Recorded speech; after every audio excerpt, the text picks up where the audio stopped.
नमस्कार दोस्तों, रंगमंच कहानियों में आपका स्वागत है। आइए सुनते हैं मुंशी प्रेमचंद्र की प्रसिद्ध कहानी रसिक संपादक।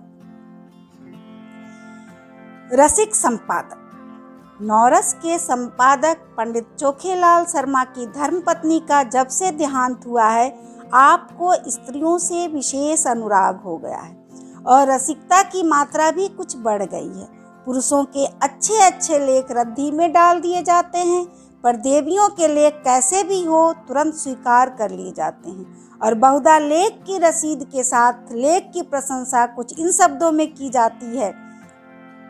आपका लेख पढ़कर दिल थाम कर रह गया, अतीत जीवन आंखों के सामने मूर्तिमान हो गया, अथवा आपके भाव साहित्य सागर के उज्जवल रत्न हैं, जिनकी चमक कभी कम न होगी। और कविताएं तो हृदय की हिलोरे, विश्व मीना की अमर तान, अनंत की मधुर वेदना, निशा का नीरव गान होती थी।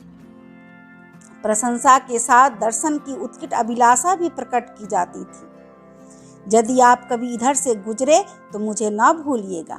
जिसने ऐसी कविता की सृष्टि की है उसके दर्शन का सौभाग्य मुझे मिला तो अपने को धन्य मानूंगा। लेखिकाएं अनुराग में प्रोत्साहन से भरे हुए पत्र पाकर फूली न समाती। जो लेख अभागे भिक्षुक की भांति कितने ही पत्र पत्रिकाओं के द्वार से निराश लौट आए थे, उनका यहाँ इतना आदर। पहली बार ही ऐसा संपादक जन्मा है जो गुणों का पारखी है और सभी संपादक अहंगम्य है, अपने आगे किसी को समझते ही नहीं है। जरा सी संपादकी क्या मिल गई, मानो कोई राज्य मिल गया। संपादकों को कहीं सरकारी पद मिल जाए तो अंधेर मचा दे। वह तो कहो कि सरकार इन्हें पूछती नहीं। उसने बहुत अच्छा किया जो ऑर्डिनेंस पास कर दिए और स्त्रियों से द्वेष करो, यह उसी का दंड है। यह भी संपादक ही है, कोई घास नहीं छीलते। और संपादक भी एक जगत विख्यात पत्र के नौरस सब पत्रों में राजा है। चोखेलाल जी के पत्र की ग्राहक संख्या बड़े वेग से बढ़ने लगी है। हर डाक से धन्यवादों की एक बाढ़ सी आ जाती और लेखिकाओं में उनकी पूजा होने लगी। ब्याह, गौना, मुंडन, छेदन, जन्म, मरण के समाचार आने लगे। कोई आशीर्वाद मांगती, कोई उनके मुख से सांत्वना के 2 शब्द सुनने की अभिलाषा करती, कोई उनसे घरेलू संकटों में परामर्श पूछती और महीने में 10-5 महिलाएं उन्हें दर्शन भी दे जाती। शर्मा जी उनकी आवाई का तार या पत्र पाते ही स्टेशन पर जाकर उनका स्वागत करते, बड़े आग्रह से उन्हें एकाध दिन ठहराते, उनकी खूब खातिर करते। सिनेमा के फ्री पास मिले हुए थे, खूब सिनेमा दिखाते। महिलाएं उनके सद्भाव से मुग्ध होकर विदा होती। मशहूर तो यहाँ तक कि शर्मा जी की कई लेखिकाओं से बहुत ही घनिष्ठ संबंध हो गया है, लेकिन इस विषय में हम निश्चय पूर्वक कुछ नहीं कह सकते। हम तो इतना ही जानते हैं कि जो देवियाँ एक बार यहाँ आ जाती वह शर्मा जी की अनन्य भक्त हो जाती। बेचारा साहित्य की कुटिया का तपस्वी है, अपने मिधुर जीवन की निराशाओं को अपने अंतः स्थल में संचित रखकर मुख वेदना में प्रेम माधुर्य का रसपान कर रहा है। संपादक जी के जीवन में जो कमी आ गई थी उसकी कुछ पूर्ति करना महिलाओं ने अपना धर्म सा मान लिया। उनके भरे हुए भंडार में से अगर एक क्षुधित प्राणी को थोड़ी सी मिठाई दी जा सके तो उसे भंडार की शोभा ही है। कोई देवी पार्सल से अचार भेज देती, कोई लड्डू, एक ने पूजा का ऊनी आसन अपने हाथों से बनाकर भेज दिया। एक देवी महीने में एक बार आकर उनके कपड़ों की मरम्मत कर देती थी, दूसरी देवी महीने में 2-3 बार आकर उन्हें अच्छी अच्छी चीज़ें बनाकर खिला जाती थी। अब वह किसी एक के न होकर सबके हो गए थे। स्त्रियों के अधिकारों का उनसे बड़ा रक्षक शायद ही कोई मिले। पुरुषों से तो शर्मा जी को हमेशा तीव्र आलोचना ही मिलती थी। श्रद्धामय सहानुभूति का आनंद तो उन्होंने स्त्रियों ही में पाया। एक दिन संपादक जी को एक ऐसी कविता मिली जिसमें लेखिका ने अपने उग्र प्रेम का रूप दिखाया था। अन्य संपादक उसे अश्लील कहते, लेकिन चोखेलाल इधर बहुत उदार हो गए थे। कविता इतने सुंदर अक्षरों में लिखी थी, लेखिका का नाम इतना मोहक था कि संपादक जी के सामने उसका एक कल्पना चित्र सा आकर खड़ा हो गया। भावुक प्रकृति, कोमल गात, याचना भरे नेत्र, बिंब अधर, चंपई रंग, अंग अंग में चंपलता भरी हुई, पहले गोंद की तरह शुष्क और कठोर, आर्द्र होते ही चिपक जाने वाली। उन्हें कविता को 2-3 बार पढ़ा और हर बार उनके मन में सनसनी दरी। क्या तुम समझते हो मुझे छोड़कर भाग जाओगे? भाग सकोगे? मैं तुम्हारे गले में हाथ डाल दूंगी, मैं तुम्हारी कमर में करपाश कर दूंगी, मैं तुम्हारा पांव पकड़कर रोक लूंगी, तब उस पर सिर रख दूंगी। क्या तुम समझते हो मुझे छोड़कर भाग जाओगे? छोड़ सकोगे? मैं तुम्हारे अधरों पर अपने कपोल चिपका दूंगी। उस प्याले में जो मादक सुधा है उसे पीकर तुम मस्त हो जाओगे और मेरे पैरों पर सिर रख दोगे। क्या तुम समझते हो मुझे छोड़कर भाग जाओगे? कामाक्षी। शर्मा जी को हर बार इस कविता में एक नया रस मिलता था। उन्होंने उसी क्षण कामाक्षी देवी के नाम यह पत्र लिखा। आपकी कविता पढ़कर मैं नहीं कह सकता मेरे चित्त की क्या दशा हुई। हृदय में एक ऐसी तृष्णा जाग उठी है जो मुझे भस्म किए डालती है। नहीं जानता इसे कैसे शांत करूं। बस यही आशा है कि इसको शीतल करने वाली सुधा भी वही मिलेगी जहाँ से यह तृष्णा मिली है। मन मतंग की भांति जंजीर तुड़ाकर भाग जाना चाहता है। जिस हृदय से यह भाव निकले है उसमें प्रेम का कितना अक्षय भंडार है।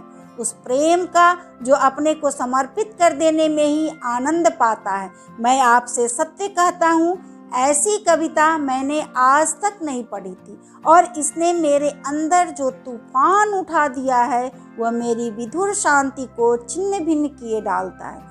आपने एक गरीब की फूस की झोपड़ी में आग लगा दी है, लेकिन मन यह स्वीकार नहीं करता कि यह केवल विनोद क्रीड़ा है। इन शब्दों में मुझे एक ऐसा हृदय छिपा हुआ ज्ञात होता है जिसने प्रेम की वेदना सही है, जो लालसा की आग में तपा है। मैं इसे अपना परम सौभाग्य समझूंगा यदि आपके दर्शनों का सौभाग्य पा सका। यह कुटिया अनुराग की भेंट लिए आपका स्वागत करने को तड़प रही है। सप्रेम। तीसरे ही दिन उत्तर आ गया। कामाक्षी ने बड़े भावुकतापूर्ण शब्दों में कृतज्ञता प्रकट की थी और अपने आने की तिथि बताई थी। आज कामाक्षी का शुभागमन है। शर्मा जी ने प्रातःकाल हजामत बनवाई, साबुन और बेसन से स्नान किया। महीन खद्दर की धोती, कोकटी का ढीला चुनटदार कुर्ता, मलाई के रंग की रेशमी चादर, इस ठाठ से आकर कार्यालय में बैठे तो सारा दफ्तर गमक उठा। दफ्तर की भी खूब सफाई करा दी गई थी। बरामदे में गमले रखवा दिए गए थे, मेज पर गुलदस्ते सजा दिए गए थे। गाड़ी 9 बजे आती है, अभी 8:30 है। 9:30 बजे तक यहाँ आ जाएगी। इस परेशानी से कोई काम नहीं हो रहा है। बार बार घड़ी की ओर ताकते हैं, फिर आईने में अपनी सूरत देखकर कमरे में टहलने लगते हैं। मूंछों में 2-4 बाल पके हुए नजर आ रहे हैं। इन्हें उखाड़ फेंकने का इस समय कोई साधन नहीं है। कोई हरज नहीं, इससे रंग कुछ और ज्यादा जमेगा। प्रेम जब श्रद्धा के साथ आता है तब वह ऐसा मेहमान हो जाता है जो उपहार लेकर आता हो। युवकों का प्रेम खर्चीली वस्तु है, लेकिन महात्माओं या महात्मापन के समीप पहुंचे हुए लोगों को प्रेम उल्टे और कुछ ले आता है। युवक जो रंग बहुमूल्य उपहारों से जमाता है, या महात्मा या अर्ध महात्मा लोग केवल आशीर्वाद से जमा लेते हैं। ठीक 9:30 बजे चपरासी ने आकर एक कार्ड दिया। लिखा था कामाक्षी। शर्मा जी ने उसे देवी जी को लाने की अनुमति देकर एक बार फिर आईने में अपनी सूरत देखी और एक मोटी सी पुस्तक पढ़ने लगे, मानो स्वाध्याय में तन्मय हो गए हैं। एक क्षण में देवी जी ने कमरे में कदम रखा। शर्मा जी को उनके आने की खबर न हुई। देवी जी ने डरते डरते समीप आ गई। तब शर्मा जी ने चौंक कर सिर उठाया, मानो समाधि से जाग पड़े हो, और खड़े होकर देवी जी का स्वागत किया। मगर यह वह मूर्ति न थी जिसकी उन्होंने कल्पना कर रखी थी। एक काली, मोटी, अधेर, चंचल औरत थी जो शर्मा जी को इस तरह घूर रही थी मानो उन्हें पी जाएगी। शर्मा जी का सारा उत्साह, सारा अनुराग ठंडा पड़ गया। वह सारी मन की मिठाइयाँ जो वह महीनों से खा रहे थे पेट में शूल की भांति चुभने लगी। कुछ कहते सुनते न बना, केवल इतना बोले, संपादकों का जीवन बिल्कुल पशुओं का जीवन। सिर उठाने का समय नहीं मिलता। उस पर कार्याधिक्य से इधर मेरा स्वास्थ्य भी बिगड़ रहा है। रात ही से सिर दर्द से बेचैन हूँ। आपकी क्या खातिर करूं? कामाक्षी देवी के एक हाथ में एक बड़ा सा पुलिंदा था। उसे मेज पर पटक कर रुमाल से मुंह पोंछ कर मृदु स्वर में बोली, यह आपने तो बड़ी बुरी खबर सुनाई। मैं तो एक सहेली से मिलने जा रही थी, सोचा रास्ते में आपका दर्शन करती चलूं, लेकिन जब आपका स्वास्थ्य ठीक नहीं है तो मुझे यहाँ कुछ दिन रहकर आपका स्वास्थ्य सुधारना पड़ेगा। मैं आपके संपादन कार्य में भी आपकी मदद करूंगी। आपका स्वास्थ्य स्त्री जाति के लिए बड़े महत्व की वस्तु है। आपको इस दशा में छोड़कर मैं अब जा नहीं सकती। शर्मा जी को ऐसा जान पड़ा जैसे उनका रक्त प्रवाह रुक गया है, नाड़ी छूटी जा रही है। उस चुड़ैल के साथ रहकर तो जीवन ही नरक हो जाएगा। चली है कविता करने, और कविता भी कैसी, अश्लीलता में डूबी हुई। अश्लील तो है ही, अश्लीलता में डूबी हुई, बिल्कुल सड़ी हुई, गंदी। एक सुंदरी युवती की कलम से यह कविता कामबान थी। इस डायन की कलम से तो वह परनाले का कीचड़ है। मैं कहता हूँ इसे ऐसी कविता लिखने का अधिकार ही क्या है? यह क्यों ऐसी कविता लिखती है? क्यों नहीं किसी कोने में बैठकर राम भजन करती है? आप पूछती हैं मुझे छोड़कर भाग सकोगे? मैं कहता हूँ आपके पास कोई आएगा ही क्यों? दूर से ही देखकर न लंबा हो जाएगा। कविता क्या है जिसका न सिर न पैर, मात्राओं तक का इसे ज्ञान नहीं है, और कविता करती हैं। कविता अगर इस काया में निवास कर सकती है तो फिर गधा भी गा सकता है, ऊंट भी नाच सकता है। इस राण को इतनी भी नहीं मालूम कि कविता करने के लिए रूप और यौवन चाहिए, नजाकत चाहिए, नफासत चाहिए। भूतनी सी तो आपकी सूरत है, रात को कोई देख ले तो डर जाए, और आप उत्तेजक कविता लिखती हैं। कोई कितना ही क्षुधा उतर हो तो क्या गोबर खा लेगा? और उस चुड़ैल अब इतना बड़ा पोथा लेती आई है, इसमें भी वही परनाले का गंदा कीचड़ होगा।